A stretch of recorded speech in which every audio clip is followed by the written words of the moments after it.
இரட்சகராகிய இயேசு கிறிஸ்துவின் இனிய நாமத்தில் ஒரு புதிய வாக்குத்தத்தத்தோடு புதிய நாளில் உங்களை நான் சந்திப்பதில் நான் மிக்க மகிழ்ச்சி அடைகிறேன்.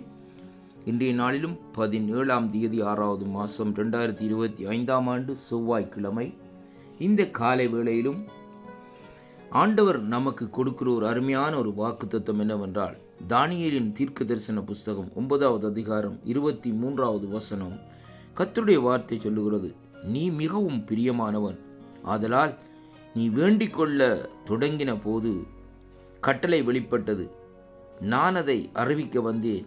இப்போது சொல்லுகிற அர்த்தத்தை நீ கவனித்து கேட்டு தரிசனத்தை அறிந்து கொள்ள என்று சொல்லி இந்த நாட்களிலே வேதம் நமக்கு சொல்லுகிறதை பார்க்கிறோம். அருமையான கர்த்தருடைய பிள்ளைகளே, அருமையான அன்பு பிள்ளைகளே, இந்த நாளிலும் பாருங்கள், இங்கே தானியேல் என்று சொல்லப்படுகிற ஒரு இளம் வாலிபன் இந்த நாட்களிலே பாருங்கள், தேவனாலே தொடப்பட்டு தேவனுடைய வார்த்தை இந்த நாட்களிலே அங்கே இந்த நாட்களிலே அவர் இந்த நாட்களிலே அவர் ஊடாக இந்த நாட்களிலே செயல்படுத்துகிறதை காணக்கூடியதாக இருக்கிறது. அது மட்டுமல்ல, ஆண்டவர் இந்த நாட்களிலே அங்கே எப்படியாகன்னு சொன்னால், அந்த இடத்திலே அவர் ஜெபம் பண்ணுகிற வேளையிலே அந்த இடத்திலே தன்னுடைய தூதரை அனுப்பி அந்த இடத்திலே அவரை தொடுகிறதை பார்க்கிறோம். அருமையான கர்த்தருடைய பிள்ளைகளே, அந்த வேதப்பகுதி சொல்லுகிறது, இந்த நாட்களிலே ஒரு மறைக்கப்பட்ட ஒரு தரிசனத்தை, ஒரு வெளிப்பாட்டை இந்த நாட்களிலே தேவன் அவருக்கு கொடுக்கிறார்னு சொல்லி இங்கே பார்க்கிறோம். அந்த தரிசனத்தினுடைய காரியத்தை அறிகிறபடியினால் இந்த நாட்களிலே வேதம் சொல்லுகிறது எப்படி என்றால், பாருங்கள் 22வது வசனத்திலே, அவர் எனக்கு தெளிவு உண்டாக்கி என்னோடு பேசி, தானியேலே உனக்கு அறிவை உணர்த்தும்படிக்கு இப்போது புறப்பட்டு வந்தேன். அருமையான கர்த்தருடைய பிள்ளைகளே, ஆண்டவருடைய தொடுதல் ஒரு மனுஷனுக்குள்ளே இந்த நாட்களிலே வருகிற வேளையிலே அறிவை உணர்த்தும் அந்த வார்த்தை இந்த நாட்களிலே அவனுக்குள்ளே கிரியை நடப்பிக்கிறதே இங்கே காணக்கூடியதாக இருக்கிறது. இந்த நாலேஜ் அருமையான கர்த்தருடைய பிள்ளைகளே, ஒரு மனுஷனுக்கு இந்த நாட்களிலே அறிவை இந்த நாட்களில் அவன் உணர்ந்து கொள்ளாதபடியினால், தேவன் கொடுக்கிற அந்த அறிவை உணர்ந்து கொள்ளாதபடியினால் தான் ஒரு தாறுமாறாக ஓடுகிற ஒட்டகத்தை போல் இந்த நாட்களில் ஓடிக்கொண்டே இந்த நாட்களில் இருக்கிறார்.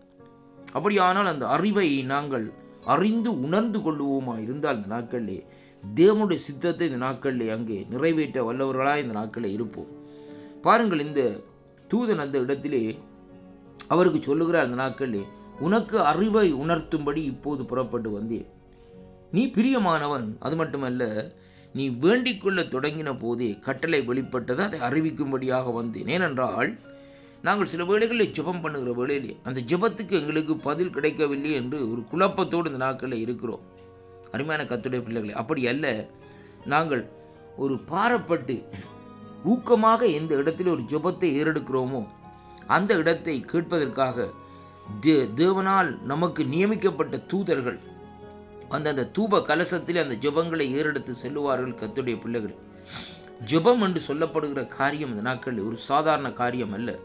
நீங்கள் வேதத்தில் எடுத்து பாருங்கள், ஜெபத்தினாலே அநேகர் பாருங்கள், பழைய ஏற்பாட்டு பரிசுத்தவான்கள் ராஜ்யங்களை அசைத்திருக்கிறார்கள், சிங்கங்களுடைய வாய்களை கட்டியிருக்கிறார்கள். அக்கினிக்குள்ளே அவர்கள் போடப்பட்ட வேளையிலும் அக்கினி ஜுவாலை அவர்களை பற்றி எறியவில்லை. கர்த்தருடைய பிள்ளைகளே, ஜெபத்தினாலே தேசங்களுக்குள்ளே ரட்சிப்பு இந்த நாட்களே வந்திருக்கிறது. ஜெபத்தினாலே மனுஷருடைய கட்டுக்கள் அவிழ்க்கப்பட்டு அவர்கள் அங்கே சுகத்தை காண்கிறதை இந்த நாட்களிலே பார்க்கக்கூடியதாக இருக்கிறது. அருமையான கர்த்தருடைய பிள்ளைகளே, ஜெபத்தினாலே நோய்கள் அங்கே இந்த நீங்குவதையும் பேய்கள் அலறுவதையும் இந்த நாட்களிலே வேதத்திலே இந்த நாட்களில் எப்படியாக குறிக்கப்பட்டிருக்கிறது. அதைத்தான் இந்த பகுதியில் இன்றைக்கு நாங்கள் பார்ப்போமா இருந்தால், இந்த வார்த்தையில் சொல்லப்படுகிறது, நீ எனக்கு மிகவும் பிரியமானவன். அப்படியானால் ஒரு ஜெபிக்கிற மனுஷன், தேவனுடைய சமூகத்திலிருந்து ஜெபத்தை ஏறெடுக்கிற மனுஷன் கர்த்தருக்கு பிரியமான மனுஷன் என்று சொல்லி இந்த நாட்களிலே வேதத்திலே இன்றைக்கு நாங்கள் பார்க்கிறோம். அப்போ தேவனுக்கு பிரியமான மனுஷன் யார் என்றால், தேவனுடைய சித்தத்தின்படி இந்த நாட்களில் செய்கிற மனுஷன்தான் தேவனுக்கு பிரியமானவன் என்பதைத்தான் இந்த வார்த்தை ஊடாக இன்றைக்கு நாங்கள் கற்றுக்கொள்ளக்கூடியதாக இருக்கிறது. அருமையான அன்பு பிள்ளைகளே, ஆண்டவராகிய இயேசு கிறிஸ்து பாருங்கள், அங்கே ஜெபம் பண்ணினார். அவர் என்ன காரியத்தை செய்தாலும் உடனே அந்த இடத்திலே பாருங்கள் மலையிலே ஏறி ஜெபம் பண்ணுவார் என்று சொல்லி இங்கே பார்க்கிறோம். அதனாலே இந்த ஜெபித்த வேளையிலும் இந்த தூதர் சொல்லுகிறார், நீ எனக்கு பிரியமானவன், ஆதலால் நீ வேண்டிக் கொள்ள தொடங்கின போதே கட்டளை வெளிப்பட்டது. அருமையான கர்த்தருடைய பிள்ளைகளே, அப்போ அங்கே தானியேல் வேண்டிக் கொள்ள வேளையிலேயே அந்த கட்டளை வெளிப்பட்டதாம். இன்றைக்கு நாங்கள் அந்த ஜெபத்தை அசட்டை பண்ணாதபடி ஆண்டோடைய சமூகத்திலே பாரப்பட்டு ஜெபம் பண்ணுவோம். அந்த வேண்டுதலின்படி கட்டளைகள் புறப்படும். தாமதமானாலும் கர்த்தர் கிருபை செய்வார். விசுவாசியுங்கள், தேவனுடைய மகிமையை காண்பீர்கள். ஆமென்.